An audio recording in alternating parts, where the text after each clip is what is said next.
বাংলাদেশের প্রাক্তন প্রধানমন্ত্রী শেখ হাসিনার দুটি অডিও সম্প্রতি ভাইরাল হয়েছে।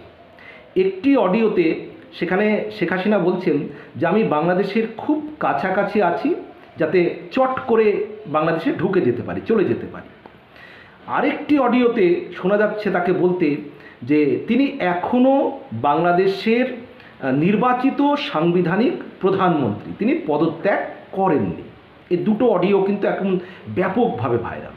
এখন প্রশ্ন হলো, বাংলাদেশে যেমন এখন যারা ক্ষমতায় আছে তারা তোড়জোড় করছে হাসিনাকে ফিরিয়ে নিয়ে গিয়ে বিচারের সম্মুখীন করাবে, আবার হাসিনাও বলছেন যে আমি বাংলাদেশের কাছাকাছি আছি, চট করে বাংলাদেশে ঢুকে যেতে পারি। এখন হাসিনা যদি বাংলাদেশে যায়, শেষ পর্যন্ত কী পরিস্থিতি হবে? হাসিনার বিচার করবে এখন যারা ক্ষমতা আছে তারা, নাকি হাসিনা আবার ক্ষমতা দখল করে এখন যারা বিচার করতে চাইছেন তাদের বিচার হাসিনা করবেন? সেটা কিন্তু